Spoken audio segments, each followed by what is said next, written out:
So I think we'll get started. Hello, everyone. Welcome to the Townsend Center. The Townsend Center is very pleased to host Adam Gopnik, one of the most brilliantly perceptive critics of art, food, and music, Paris and New York, liberalism in the humanities, Balzac, Victor Hugo, and of course, Proust. We would like to thank Humanities West, San Francisco, for helping to bring Adam Gopnik to the Bay Area and to the Berkeley campus. Adam Gopnik has been a staff writer at The New Yorker since 1986. He is a three-time winner of the National Magazine Award for Essays and for Criticism, as well as a recipient of the George Polk Award for Magazine Reporting and the Canadian National Magazine Award Gold Medal for Arts Writing. 10 years into his tenure at The New Yorker, Gopnik famously left New York to live and write in Paris, where he wrote his Paris journal for the magazine over the next 5 years. Those years abroad resulted in one of his most acclaimed works, Paris to the Moon. Personally, I was propelled to move to Paris in 2012 by James Baldwin's Notes of a Native Son and other essays, and what Baldwin described as the silence he encountered in Paris. For him, a silence born of the fact that he did not initially speak French, but for both of us, a desire to escape the cacophony of America's racial drama. For me, Paris to the Moon was a bit of a cautionary tale, a reminder not to be lulled by visions of Paris as some out-of-this-world magical place. One finds oneself both stunned and humbled by the broad sweep of Gopnik's intellectual imagination. Other writers often note the eloquence and wit, brilliance and erudition of Gopnik's writing, his ability to predicate a deeply philosophical line of thought on the everyday moments that define our lives. I think of you walking past the etching, I believe, in a Paris window. Yeah, just that, his ability to do that. His contributions to literature and journalism have solidified his status as one of the most important thinkers of our time. Gopnik's most recent books include All That Happiness Is, from 2024, which argues for the value of accomplishment, a kind of self-directed absorption in a task over an externally imposed sense of achievement. The Real Work on the Mystery of Mastery, in which he explores the question of how people develop extraordinary skills, the mastery of a craft, from drawing a nude to driving instruction. That to think of that as a craft is quite brilliant. And anticipating today's occasion, 1,000 Small Sanities, The Moral Adventures in Liberalism from 2019, a book written in the wake of the 2016 US presidential election, in which Gopnik offers a stirring defense of liberalism against the rise of authoritarianisms in our time. In recent years, Gopnik has written several pieces for The New Yorker on liberalism, American institutions, and the structures of liberal democracy that protect free debate. Fragile architectures that are in no way guaranteed and currently require our urgent defense. Even Gopnik's recent review of the historian Timothy Rybak's book, Takeover: Hitler's Final Rise to Power, on Hitler's establishment enablers and the week-by-week, day-by-day banalities of the year 1932 is written in the spirit of this defense.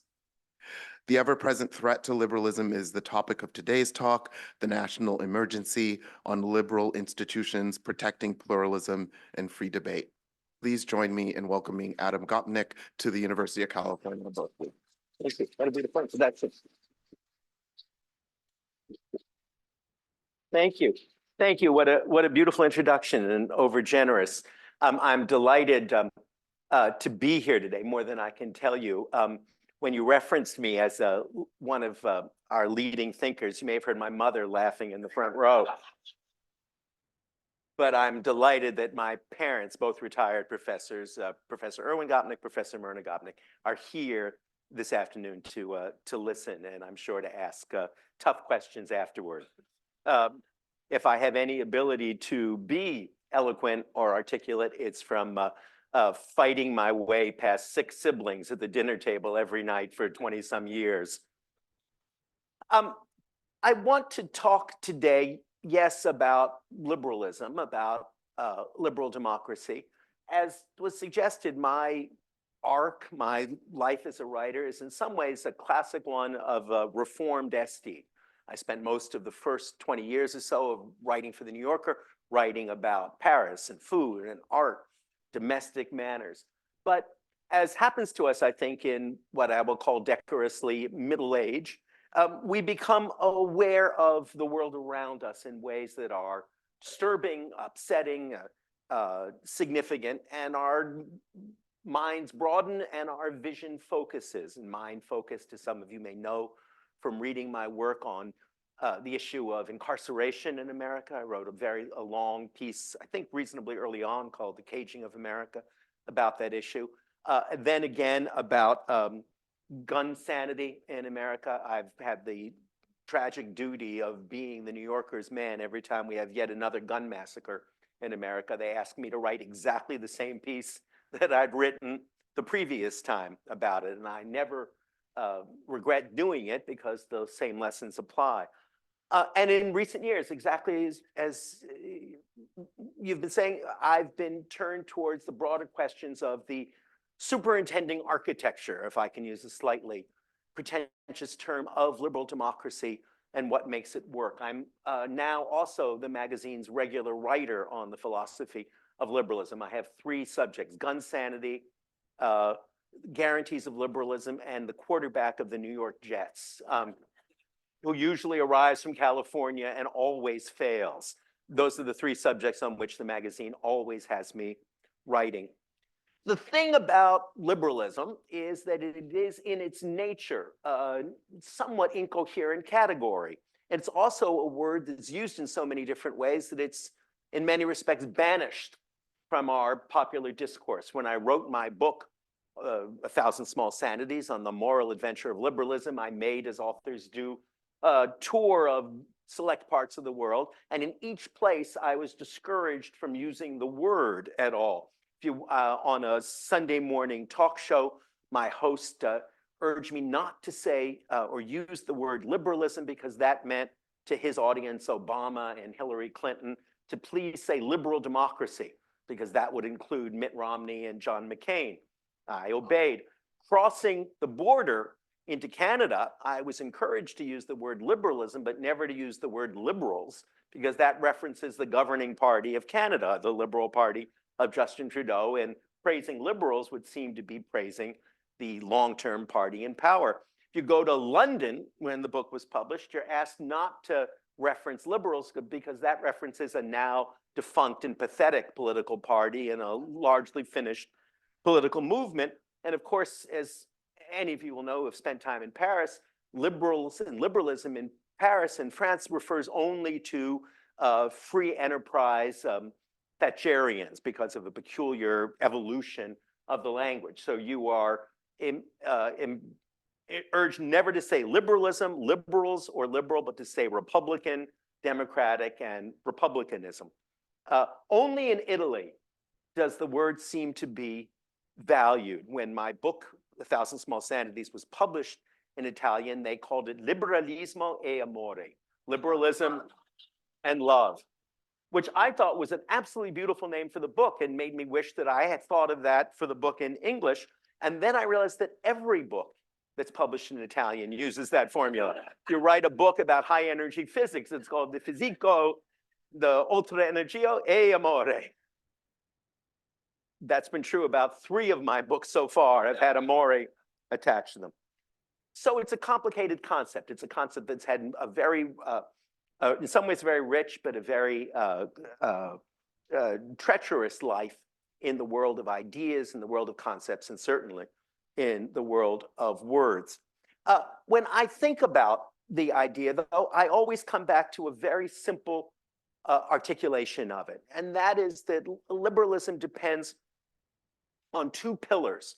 One, obviously, is the idea of free and fair elections, the practice of democracy. But we recognize that that in itself isn't sufficient because we know perfectly well that most liberal democratic countries, to use the term of favor of my talk show host, we know that most liberal democratic countries have only had something like democratic, true democracy or an approach to it in very recent years. We know that about this country. We know about the fight to have something like democracy in America, which dates to my own lifetime. I can remember watching Bayard Rustin and Martin Luther King on the television screen. At the same time, the other pillar of a liberal democracy, which enables those often inadequate democratic elections to reform, accelerate, and improve, is what we call, for lack of a better word, liberal institutions, open institutions, places where people can meet and debate without the pressures of overt supervision.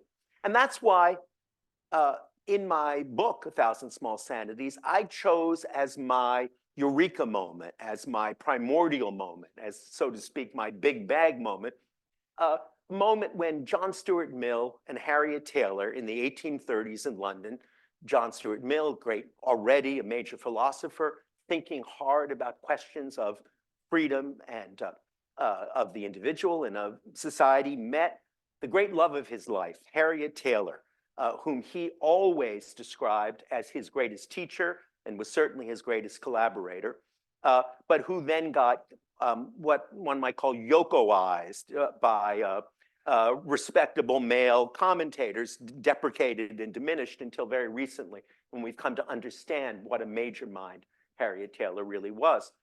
And they struck up a love affair. It was a very bound-about, compromised love affair because she was married with 3 children. But they had a passionate attachment to each other intellectually and erotically. But they would always meet on the bench outside the rhinoceros cage at the London Zoo, because with the acuity given only to philosophers, they recognized that everyone would be looking at the rhinoceros and no one would be looking at the couple canoodling on the bench by the rhinoceros's cage. And I chose that as my primordial moment, exactly because it seemed to me that it was a crucial moment of hybridization of ideas.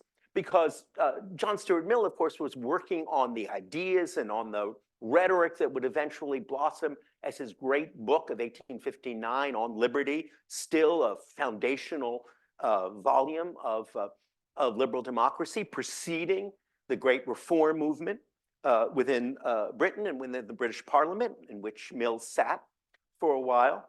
A book on liberty that is still the foundational declaration of the absolute right of individuals to speak freely without prior constraint, without government censorship, without the interference of the church. It is still the greatest testament of the power of free speech and open debate, not only to allow us to arrive at better and more rational social plans, but also to enable us to seek our own individual fulfillment, which was a crucial idea for Mill. It wasn't enough to be free to argue about ideas. You had to be free to listen to Mozart, to write poetry, to find yourself, as he did, in France, as many of us have done after him.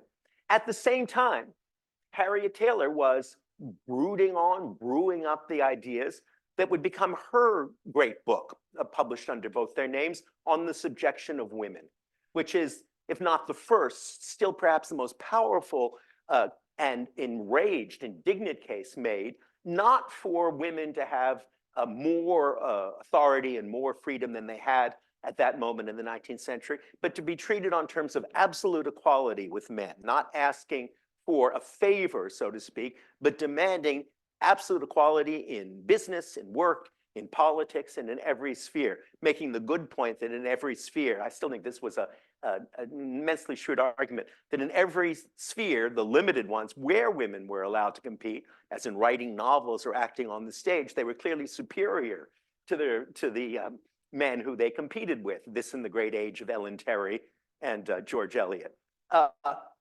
Now, we tend to think of those two impulses or those two movements as being in some ways contradictory. People will say that over and over again.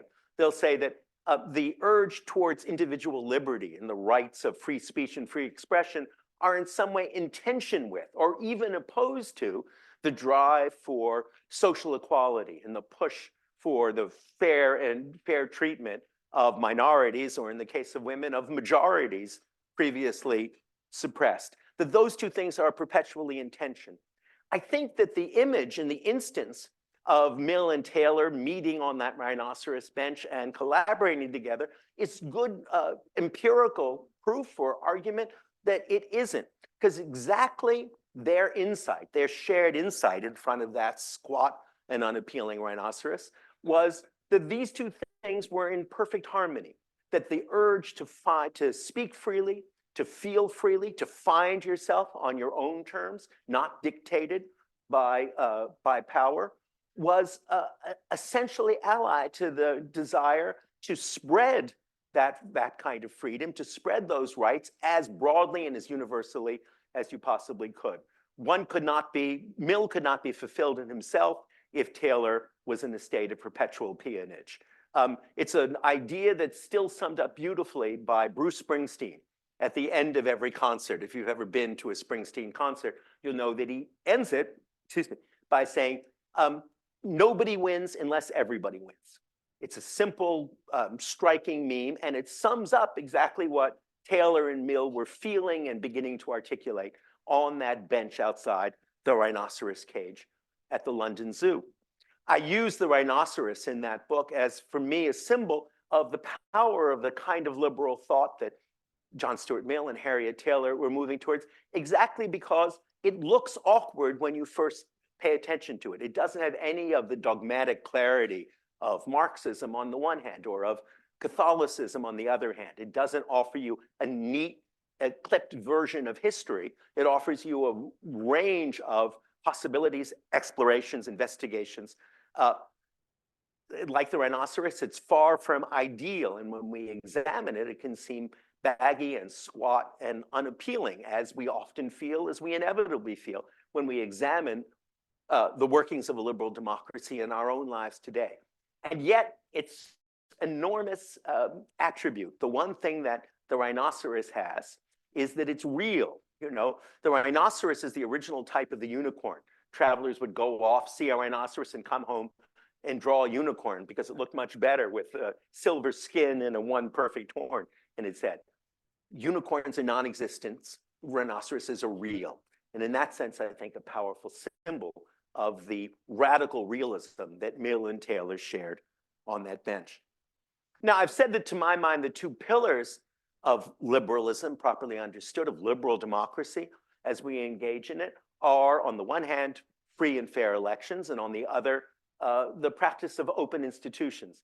Now, usually when we think of open institutions, we think of a place like this one. We think of universities, we think of libraries, we think of parliaments, we think of all the educational and argumentative institutions of a modern society. And obviously they make an enormous difference, and obviously they are significant.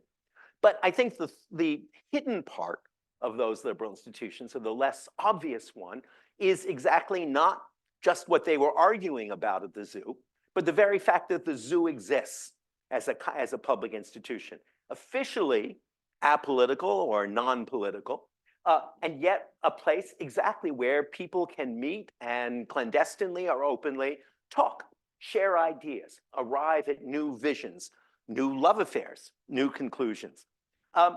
That in itself, I think, is a hugely important part of this story. That is that the real strength of a liberal democracy does not lie just in, or even primarily, in its formal arrangements for fair elections, or in its sustaining formal institutions of open debate and discussion. It rests much more on all of the kind of invisible institutions, all of the public gathering places, like a zoo, where we can have debates, contact, conversation with those who are not of our class and kind, but where we learn the habits of tolerance, of engagement, of mutual coexistence that are, more than anything else, if you like, the emotional and moral underpinning of a liberal society. Let me tie my shoelace and then move on.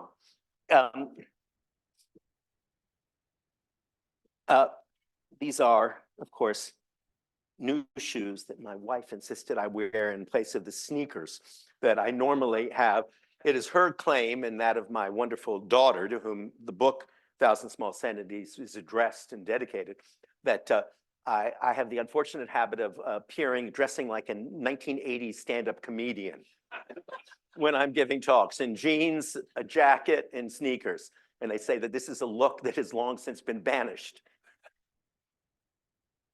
Let me give you an example. Let me try and give you an historical example that I've written about often and enthusiastically to help you see what I mean about the role of non-political institutions in making political progress and making political progress possible. And the one I always come back to is that of Frederick Law Olmsted and design and the execution of Central Park in New York City. Very few people know, surprisingly, that Olmsted was, before he designed a square inch or acre of parkland, was a magazine writer and a newspaper writer. I see some nodding heads here, so you were ahead of me in this. He was sent by the then brand new New York Times to the southern states of the United States to write a report on enslaved people and on the slave states. And he had one totally original insight. And that was that he saw that the catastrophe of slavery was not only in its cruelty and its human, and being an intolerable human arrangement, but that it's utterly stultified and paralyzed all the society around it, creating a kind of concentration camp civilization that had none of the qualities of modernity, if you like, of progress, of mutual engagement that he experienced in the North. Because realized that the thing that he was missing most in his sojourn in the South were fireworks displays, amateur opera societies, baseball teams, all of the ways in which people in a more free society than the one he was experiencing come together outside their normal clans and kinds and learn how to interact with each other, learn how to live alongside each other. And Central Park for him, the design of Central Park, turned on this idea. It was meant to be a kind of green parliament. It was meant to be an open space where political conversation as such might or might not take place, but the deeper underpinning of democratic politics, that is shared experience of profoundly different kinds in a common space, would go on. It's one of the reasons why Central Park, if any of you are New Yorkers or know it, I'm blessed to live not too far from it and to walk through it every day. It's one reason why there's no Grand Allée in Central Park as there is, say, in the Luxembourg Gardens in Paris or in London parks. It isn't a piece of greenery that's been conserved or preserved. It's a painting. Every single blade of grass, every single tree, every rock in it has been designed and laid in to create an effect. It's in effect a kind of background painting of democracy. And it was exactly in the notion that people of very different kinds would come together and play in the park that Olmsted brilliantly thought that you would have a stronger foundation for democracy and liberty in New York, for a healthy politics. And Olmsted came up with a beautiful, simple name for the power of these kinds of institutions, which extend to coffee houses and to amateur musical groups, as I said. He called them commonplace civilization. Commonplace civilization. And he said that a society can only be as strong as the commonplace civilization within it. And he meant by that, as I say, all of those secondary institutions, zoos, parks, coffee houses, that are not in themselves explicitly political at all, but that provide little arenas in which we learn the habits of coexistence, mutual toleration, and the difficult but necessary business of collaborating with those who come from vastly different backgrounds, classes, castes, and creeds from ourselves. Now, what's so interesting about that is that Olmsted's insight is one that has been reiterated and reaffirmed by every generation of social science that has come since. I'm sure you've all heard the name of Robert Putnam. He became famous. He's a Harvard sociologist. He became famous in the 1990s because he wrote a best-selling book called Bowling Alone about the decline of bowling leagues in America, which he used as an example of the degradation or the corrosion of that kind of social capital, of that commonplace civilization as Olmsted had conceived it. And what's fascinating about Putnam, if you study him, is that he did his crucial work in Italy, his crucial work as a social scientist.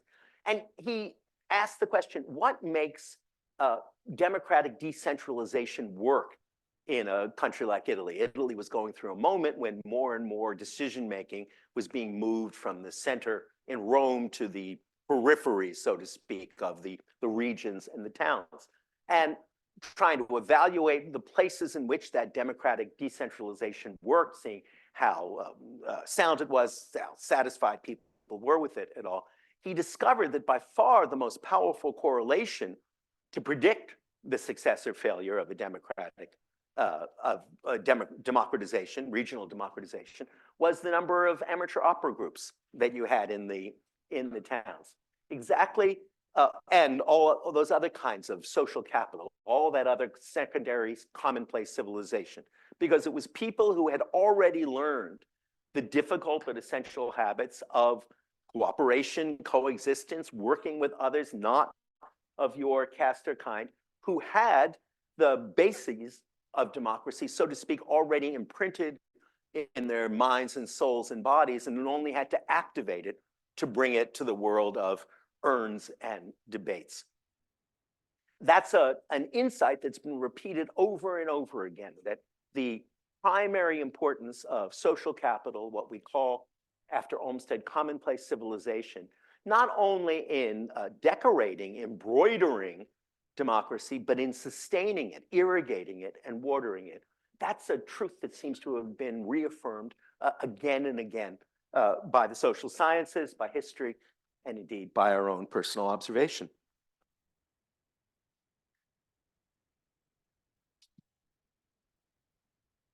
Now, I hardly need say to you that we are living in a moment of crisis, both for the practice of free and fair elections and for the open liberal institutions that we readily recognize, universities and libraries, and also, and perhaps not least significantly, in the practice of that commonplace civilization, in the small, the apolitical places that allow politics to happen.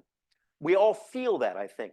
I wrote a piece for the New Yorker, an essay for the New Yorker just a few weeks ago, trying to respond to the urgency of that was in effect kind of an allegorical fable. I wrote about 1932 in Germany, about the ascent of Hitler to power.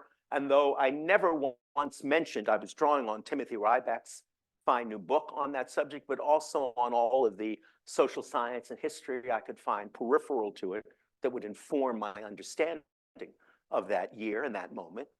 And what was scary, and I never mentioned once contemporary politics or the former president or anything else by name, and yet everyone who read it recognized frightening and clear parallels with what we are going through now. And I wanted to do that not because there are sort of facile parallels to be made between Trumpism and Nazism. That's not the point at all.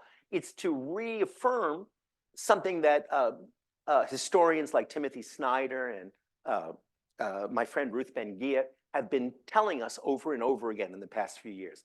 That is that democracies die in predictable ways, just as when with the etiology, the evolution of cancer from a melanoma to stage 4 is in many respects predictable. There are predictable patterns in the destruction and dissolution of a democracy. And one of those patterns is exactly that you begin to see the corrosion of the, not just of the official constitutional side of a liberal democracy, but exactly of those underpinnings and all of the premises, what are sometimes called, I think a little unfortunately, the norms by which a democracy works. And we feel it too in the corrosion and in the erosion of our commonplace civilization, of our ability to meet and gather and understand each other. I don't mean in any sense to exempt liberals in the other sense, that is people like myself and perhaps many of you in the audience who tend to fall on the left side of the political ledger. I don't mean to exempt us from responsibility for some of that corrosion. I think it's something that we have to self-examine and look at. I had the experience of going to Akron, Ohio, to speak at the University of Akron not too long ago, a couple of years ago. And one of the things that I got instructed on by the people who were there was exactly how corrosive the globalization of the rubber industry had been to the commonplace civilization of Akron. Akron had been a living and lively small metropolis. The Goodyear plant closed, and the entire not just the economy, but the thriving culture of the place collapsed around it.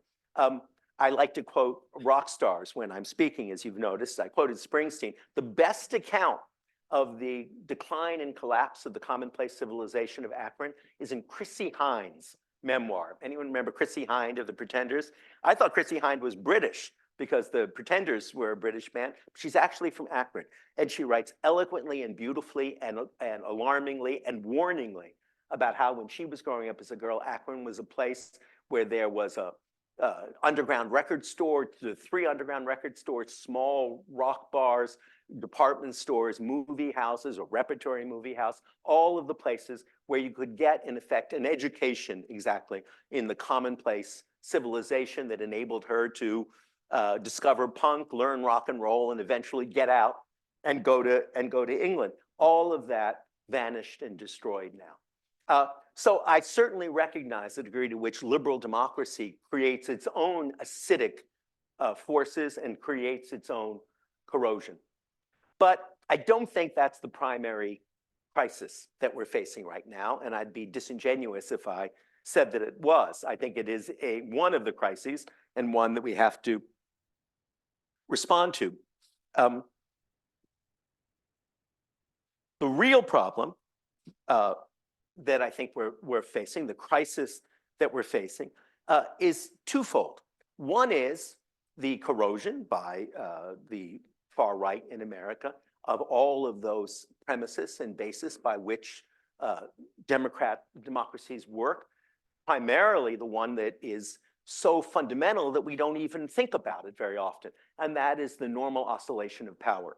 That's one of the things that democracies depend on, is the idea that the Jeffersonians will be in power at one point and the Hamiltonians at another point, and they will never like each other, and they will each believe that the other is doing the worst possible things for the country. But we accept the idea that there will be a normal revolution in the revolving door sense, not in the pikes and guillotine sense, that there'll be a normal oscillation and revolution of parties in power, and that though we're always unhappy when the wrong people are in power and they're making guns more available and incarceration more frequent, nonetheless, we recognize that that's a natural and inevitable part of democratic measures and democratic momentum. That, of course, we're living through a time when that fundamental idea has been corroded, in some respects destroyed, in ways that we are almost incapable of dealing with because it comes from so far outside our experience. As I have said at times, we're living at a moment when it's as though somebody brought a machine gun to a Monopoly game, right? Nowhere on the box, the rules of Monopoly, does it say you cannot purchase Park Place by pointing a machine gun at the other players, threatening their existence, not because it's acceptable, but because it never occurred to anybody that that would be the way someone would proceed. Nobody ever imagined bringing a machine gun to a Monopoly game. The analogy, I hope, is clear to all of you. Nobody imagined in the past that someone could simply, a sitting president, could simply ignore the results of a free and fair election and attempt overtly and covertly to undermine it and remain and persist in power. That's not only something that's never happened in the United States, it's something that's never happened in any of the mature democracies or immature ones of Western Europe, Canada, Australia, France, Great Britain. That in itself is a crisis, and it's an almost impossible crisis to resolve because our natural instincts as liberals in the small L sense, as people who are committed to liberal democracy, no matter what partisan side we come at, our natural instinct is to rely on law to try and do the work of entrapping a lawless leader. one of the frightening things you see if you study the ascent of Hitler in 1932 is that the people who you would rely on and who held in a majority of the vote, the Social Democrats on the left, the centrist Catholics on the right, not only were never able to make common cause against a demagogic would-be dictator, but that they relied unduly on their own constitution, on the notion that if they simply proceeded as institutionalists and proceduralists, somehow that would magically entrap a fascist. And one of the tragedies we have learned historically, and we are relearning again, is that in a conflict between proceduralists, institutionalists, and fascists, the fascists always win. Proceduralists and the institutionalists are committed to procedures and institutions. The other side is not at all, and do not care or mind what is lost by that, by the destruction of those institutions. That, I think, is the particular and the grave crisis that we're facing. That's one side of it. The other side of it, just as grave, and it's one that I feel when I go to talk at liberal arts colleges and try and talk as often as I can to people the same age as my kids, both of whom are in their 20s, is that we are largely still unaware or insensitive to how fragile the freedoms and the responsibilities and the architecture of a liberal democracy is. It is the air we breathe, it is the water that we swim in, and as a consequence, we're largely unconscious of how easily it can be destroyed, how fragile that architecture is, how quickly Central Park can be overrun, how rapidly we can lose those rights and freedoms, even though we recognize that all around the world it's happening every day. I was just reading recently a piece about the closure, one by one, of every independent bookstore in Hong Kong by the Chinese Communist Party, and the coffee houses of Tehran, which are the places where, as you'll read, where women feel free to come, take off their veils, engage in conversation with other women, not on political grounds necessarily, not about politics, but simply as one human being to another. Those coffee houses are the prime target of the theological police, exactly because they recognize that the commonplace civilization that they embody is the ground of the dream of an egalitarian and democratic and secular society. We tend not to be able to grasp that readily. We tend not to believe, or to believe only too late, that those institutions, that commonplace civilization, that air that we breathe, that water that we swim in, can be drained and destroyed, poisoned, and finished in remarkably short time. We have to turn to history, the history of recent times, but more broadly the history of modernity itself, to recognize how fragile all of those things are, how quickly they're lost, and how impossible it is to reconstitute them once they're gone. Having said all that, the question always is, that comes round to me then is, having said that our engagement with liberal democracy isn't casual, it isn't in a certain sense political. In other words, one of the mistakes I think we make as liberals in the small L sense is to think that the right cure is to find the one right program, the social democratic program that we might all desire. God knows I do. I've been writing about national health insurance for the New Yorker since 1986, actually. But that isn't the point. It isn't the politics themselves. It's, as I said, the superintending architecture that makes political argument possible, that allows the oscillation of power, the ability to continue to talk back to the boss man, which are the distinctive features of a liberal democratic culture. Those are the things that are endangered, not politics as such, but the possibility of a political sphere. What are we to do? Well, it seems to me that if there's hope to be found in the description that I've given you, is that despite its corrosion, despite its undermining by bad people and bad ideas, one of the truths about liberal democracies is that exactly because they do rest on social capital, on civic institutions, on commonplace civilization, that we are all in touch with those every day. We are capable of reinforcing, reconstituting,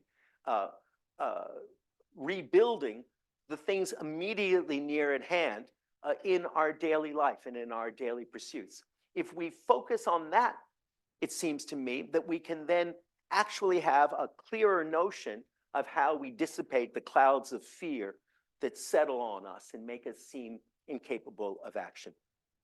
One of my favorite stories is about the great Sufi mystic, Nasruddin. Sure, some of you know the stories of Nasruddin. And at one point, Nasruddin is sort of a divine fool in Sufi legend, is standing on one side of a river. And on the other side, a man calls out to him, "How do I get to the other side?" And Nasruddin thinks for a moment and then calls out, "You are on the other side." I think that's a profound political parable for our time. The other side that we dream of getting to is the side that we are already on.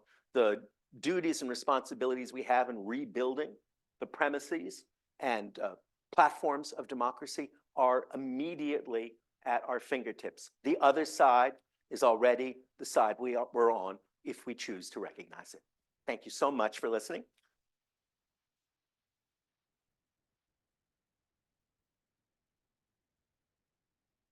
Thank you. Thank you.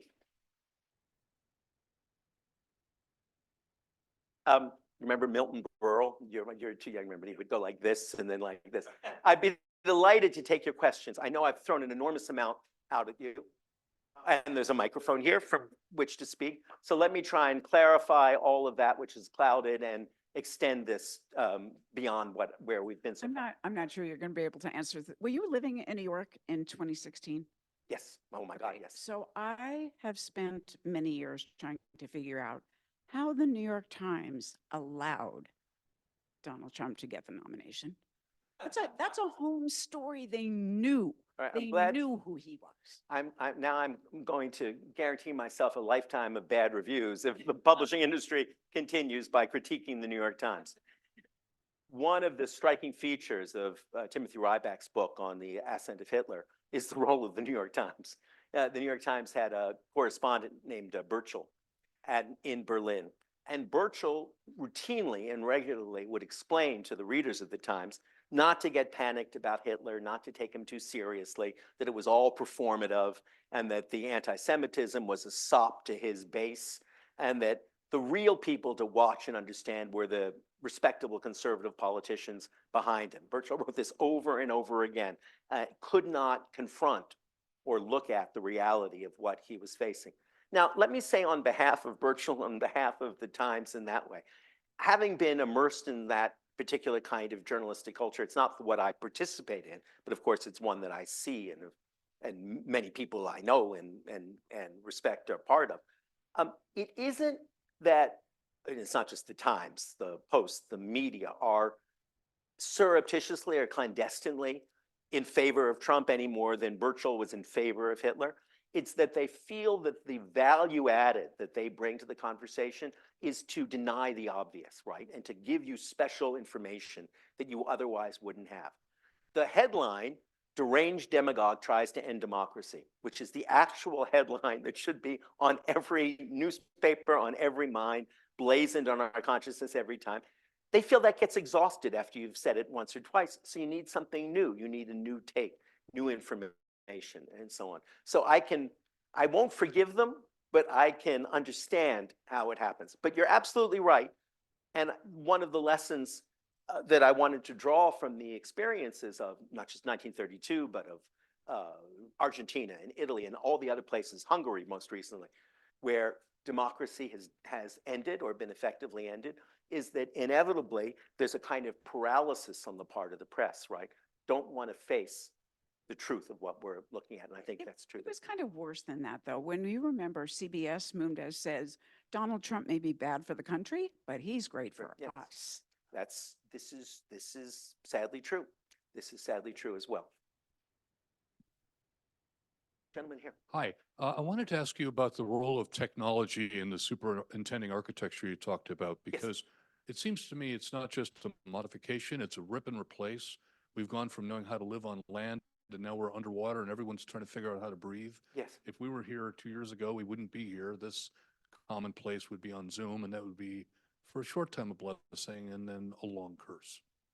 Terrific question, and of course, one that I've brooded on, as everyone has. I did a long piece for the New Yorker called The Information in 2011, which was my attempt to grapple with all of the issues of how has the new technology, digital technology, of all kinds, how has it changed our consciousness? Because there's no question that it is the crucial new thing. You know, you could, if you look at the popular culture of the 1980s or 1990s, The Sopranos or Breaking Bad, things that in some respects preceded that revolution, they're totally like the same things that we're seeing now. There's very little difference between those things, and yet the way they're disseminated is utterly unlike. I tend to be a bit of a steady state thinker about those things, because I think it's very easy for us to forget or look past the ways in which there was an equally strong insistence, say in the network television era, that television had completely fragmented our minds, made us lose our attention span, had eliminated the possibility of sustained discourse and replaced it with tiny images. Now, of course, or sequences of images. Now, of course, we look back at the era of 3 networks as this paradise, right, of non-polarized open debate. And if you're a Canadian, as I am, in origin, you look back fondly on the time when there were 2 television networks in Canada, both in black and white, and yet it was watching those 2 that led Marshall McLuhan to believe that modern consciousness had fragmented beyond repair. So in a certain sense, I believe that's a story we want to tell ourselves as much as a story that is implanted in us. I don't mean to underestimate the force of new media in altering our views. We all have had that experience, right? When we go into our teenager's room, if you have teenagers, and you say to them, would you please get off your phone and come and watch television with the rest of the family? Because television is now the hearth, place where things go on. So I'm guarded in my feeling of how much technology itself can corrode our understanding, but there's no question that that polarization is powerful, and that is something that we're aware of. That's a non-answer answer, but it's at least an attempt to dive into it. Yes, gentleman here.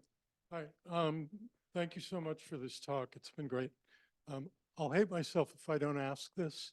Some of the audience may hate me because I am asking this, but I'm curious about what music you're listening to at the moment, and I appreciated that you talked about this common space.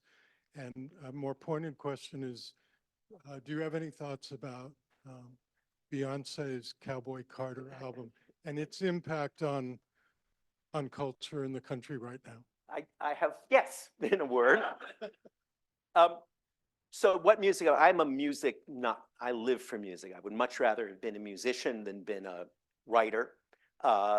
I would much rather have written Oklahoma than Hamlet. The record shows I wrote neither. So I know about Oklahoma, Guys and Dolls. I would rather have written Guys and Dolls than all of my books. I write, but actually I have a nights and weekends job now writing songs and musical theater. You can find a show of mine, Our Table, on Spotify with the original cast recording. And so I listen to a lot of theater music is the simple answer. You know, I'm intrigued by the complexities and demands of theater music. So I listen to the contemporaries, Andrew Lippa, Janine Tesori, Tom Kitt, and of course, like all of us, I go on listening to Stephen Sondheim's extraordinary work, which changed my life when I heard it for the first time in 1977. So that's my musical preoccupation. And of course, like every teenager, it astonishes me that the music that was popular when I was 16 and 17 is still the greatest music ever made. And I don't understand how anyone can dispute that. So in 1970, the greatest music was obviously made in 1971 by Joni Mitchell and the Stones and so on. And I listen to that music all the time. What fascinates me about Beyonce is Blackbird, her recording of the great Beatles song Blackbird, because she gives it a political touch, a political slant, both by virtue of being a Black woman singing it, but also in the harmonic way it's done. And I had always thought, Paul McCartney says about that song that he wrote it as a song about Black women in the civil rights movement. And I thought, that sounds like one of those things you would say afterwards, to sort of give, which we all do, right? Say, oh yes, that was my civil rights song. But someone directed me just the other day, and you can find it on YouTube, to a recording of Donovan, if anyone remembers Donovan. And Paul, I do and love Donovan. Underrated. That's a whole other subject. Joys of Donovan and Paul McCartney talking about the song, and God damn it, Paul McCartney says, I was thinking about the civil rights movement when I wrote this one. Yeah, you want to listen to this? In that kind of McCartney mutter. So apparently it's true. So in that sense, thinking about, and I'll add one more thought to this chain of thoughts. It is astounding and astonishing that music that was made 60 years ago continues to have that kind of hold on our imagination and our attention. It's an extraordinary thing. I'm a Beatle fan, but for life, but it's a reminder of the power of great art in plain English, that it genuinely, not just figuratively, of the humanities, not just as a figure of speech, but as an actual thing, can continue to speak in new ways to new generations. Thank you for that question. Lady here. Oh, okay. Oh, here, yes, please, yeah. Great, I've been an admirer of you for a long time, so thank you for coming. I'm a political scientist, and I just feel like the world is so polarized now that we don't have these. The zoo is still not polarized, so that's Yes. good. But there are fewer and fewer places that are like the zoo. Yes. And universities being one of them, that now Republicans are less supportive of higher education. So how can we apply what you say to this new polarized world? Well, again, it's the big question, right? I'm inclined to think that to some degree, we overstate the degree, the novelty of the polarization of our politics and so on. I'm old enough, just old enough, I was a kid then, but an attentive kid, to remember 1968, 1969, the Vietnam, the movement, the Vietnam fights, many of which took place right here on this campus, which were perceived at the time to be equally divisive, to be equally polarized, and to tear the society apart. That moment had a cultural revolution attached to it as well, of exactly the kind we were talking about a moment ago. So we look back on it more fondly than we look on this somewhat more dire moment. The point I'd make, and it was the point I was trying to make, so I'm glad to have a chance to reiterate it, is that the problem for liberal democracy is not polarization. To some degree, liberal democracies will always be polarized, and sometimes, as in the time of the Civil War, they become so polarized that they become wildly violent. That's part, as you know better than I as a political scientist, that's part of the larger pattern. So the question is not so much how do you keep the society from being polarized, but how do you get people to buy in, to accept the idea that within that polarization, there will be an oscillation of parties in power, and that it will be, however grudgingly, nonetheless will be accepted by all sides. That's, if you think about it at all, in the great span of human history, that's an astounding thing, right? That isn't the way human beings normally change governments. That isn't the way human beings normally change leaders, to say, oh, you now? Oh, all right. That's not the way we do it. And so having that as whatever you want to call it, a practice, a tradition, a premise, is, I think, the thing that's most endangered and the thing most in need of protection. The so to speak other side, as I've said, the issue I've written about most passionately, most often, along with mass incarceration, is gun sanity and gun control. And if I had the power to do it, if I were king tomorrow morning, I would have America move to a gun regime like that of every other democratic country, Canada or Great Britain. I don't have that power, and I could never get that power. It's not in the nature of the particular democracy we live in. Liz Cheney, who I see as a wonderful partner in this, speaks for Wyoming, and she speaks for a culture which finds in guns powerful symbols of autonomy and liberty. That may be an alien conception to you and me, but it's a conception we have to live with because it's one that our fellow citizens hold and that in some sense is still tolerable to us. Nonetheless, we have to build coalitions on the vital issues with the Liz Cheneys of the world and do it with delight. You know, one of my great heroes I had a chance to write at length about just recently is Bayard Rustin, the great architect of the civil rights movement as a movement, of the March on Washington and so on. And the one thing that Rustin, who I've been writing about now for 20 years and now has been rediscovered and made into a movie star and so on. But the one thing that Rustin believed in with an almost religious fervor, rooted in his religious fervor for Quakerism, for the Society of Friends in which he'd been raised, the one thing he believed in was the power of coalition. And that was for him, that was the first plank in any party. That was the first move in any social movement, was to build as broad and as strong a coalition as you could. And coalition building, that's what I was trying to say about Nasruddin, and you are on the other side. Coalition building is possible to us at any moment, and it's the only antidote, however inadequate, to polarization. A gentleman in the back here.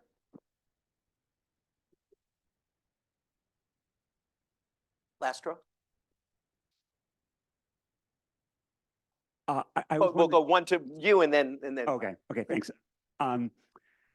You alluded to that the corrosion was not entirely on the other side. It was not all on the other side. And so I was hoping maybe you could speak to what you view as the corrosion that our side has contributed to. Well, but it's assuming everybody in this room is on the same side, but that's what Nasruddin said. You know what I mean? Yes, on the look, we have to think about coalition building with people who are not of our class and kind and caste. It's always the case that I call them what we will, liberal forces, progressive forces, radical forces, become infatuated with their own rhetoric and have a bad habit of living with people who agree with them, right? And then don't have the habit of being in the world where people disagree with them. And they have a hard time accepting it. We do. We have a hard time accepting that. So one of the jobs we have to do is to be able to distinguish, this is what I've been trying to say this afternoon, we have to be able to distinguish between views radically unlike our own that we would like to argue against, that we would like to vote down when we have the chance, but that are nonetheless part of the necessities of democratic debate, and views that end democratic debate. So we have to be resolute in making that distinction so we don't make the companion error. That's one thing that I think people on our side have to do. The other thing which I talked about is we can't rely on institutions and procedures to do the work that only individual agency can do. And I do not hesitate. I don't want to cloak my feelings. I think that we've seen the tragedy of Merrick Garland in exactly those terms, someone of impeccable instincts, but who believes if I only reassert the role of the Department of Justice doing its work, then everything else will resolve. That I think, and that's why I referenced the Social Democrats in Germany in the 1930s, that I think is a delusion to which our side in that sense is subject. Gentleman behind? Kind of a similar question, but how do you account for abolitionism, or someone who would read the rhinoceros scene, that any sort of harmonious encounter between Taylor and Mill, or between freedom from and freedom to, requires the caging of this animal? Yes. that could destroy us. I So, thank you for mentioning that, because I was on my beat sheet and I forgot to land it, because the other day I was at Wesleyan. I was giving another version of the same talk, and someone reminded me of that you're looking past the rhinoceros who's been caged and shouldn't be in a cage at all. It's a good point, right? What I think that indicates is that we're all part blind, right? We come to the limits of our circles of compassion with surprising celerity. So you have Mill and Taylor, and there could not have been two more far-seeing, enlightened, and ambitious people ambitious for not just for individual liberty, but for what we now call social justice, and they couldn't see that issue. That's why I always say, that the difference between the thing that makes liberalism unique is that it's a program for perpetual reform, and conservatism is not a program for perpetual reform. And people get exhausted by the search for perpetual reform. Someone said once, the hardened reformer can never make up her mind, which is the most beautiful word in the language, compulsory or forbidden. That's a classic reproach, right, of those of us who are committed reformers. But we have to be committed to reform exactly because our circles of compassion, no matter how we try to broaden them, come to an end. I will give you an odd instance of this, but it's in a play, a musical play I'm writing right now, which is about the meetings of the American Psychological Association in 1973, when homosexuality was taken out of the Diagnostic and Statistical Manual and treated as a normal thing. And Andrew Lippa and I are writing a musical about this because we're fascinated by the true life story of the father who was the president of the association, violently opposed to the resolution, and his 18-year-old son who was gay and had to come out at that point. And in describing the father, what I've been struggling to do, and this may be true to the history or not, is to describe someone who sees himself as a liberal-minded, as a compassionate, as engaged man, but who's banged his shins on the edges of his circles of compassion. Not meant to be a retrospective lecture to a bad man, but a perpetual reminder that we are all in that circumstance. And it's a perpetual effort to refocus our attention on the other, to re-understand, to broaden those circles of compassion. So I'm writing a play about that right now, but it's an endlessly demanding task. But it's what makes liberalism distinct is a perpetual commitment to reform. Gentleman back here. So when you were talking about the rise of fascism and how there's, or even totalitarianism or governments that are usually non-democratic, there's usually a pattern. Right. There's a major pattern there's an instance in which the other side, the majority, takes away something from the minority. In this case, we're going to say the minority is the right flank and the majority is going to be the left flank. And that leads to the rise of more radical leaders, or for example, cults, or even godly figures. For example, the rise of Stalin, or even the rise of Putin, the rise of Hitler. They have more grasp because the other side desires something, and it's usually caused by the majority. Now, we can't automatically take blame. We can't automatically put the blame always on the other side. There's always something that we could do to avoid this. What is that thing we could have done to avoid something like this from happening again? It's a great question. One of the things that's striking, if you study the election of 1932, the elections, there were several, 1932 in Germany. And again, I don't want to draw overly tight parallels between that moment and this moment, and yet there's a similar pathology, an identifiable pathology that, as Snyder and Ben Giat have pointed out, we can observe, just the way we can observe the growth of a cancer.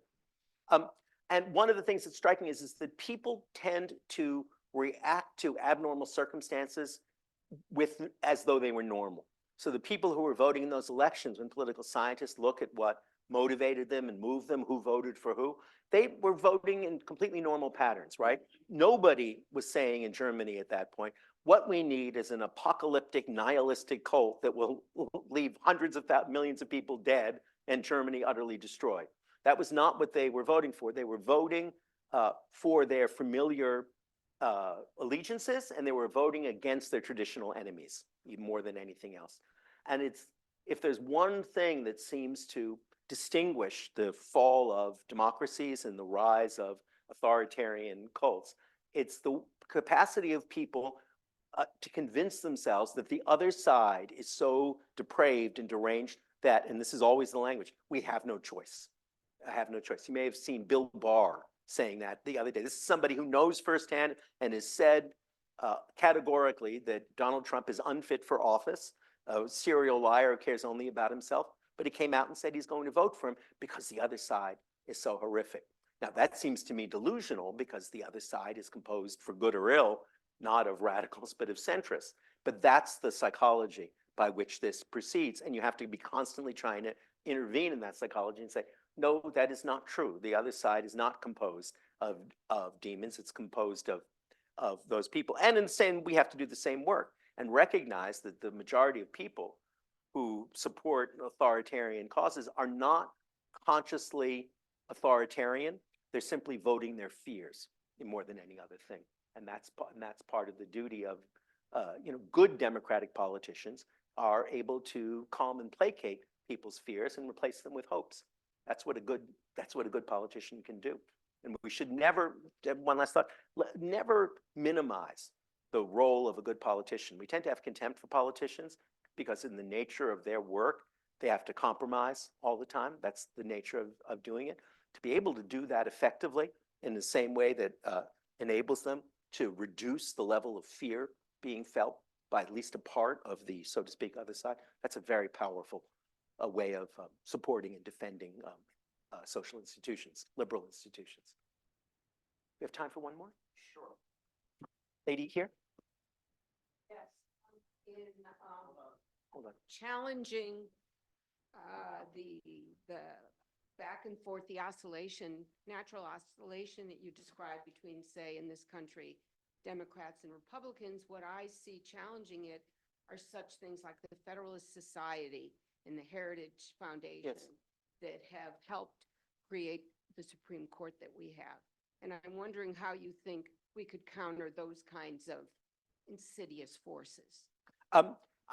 Yes, absolutely. One of the things I always expect somebody always raises when I'm trying to talk about these subjects is say, what a horribly naive vision you've given us, because you've totally left out the role of money and of big money in shaping it. And the response I would have, and also to the existence of those societies, which depend on dark money and big money to persist at all, is that at any moment in history, those values, the values of liberal democracy, are going to be under threat.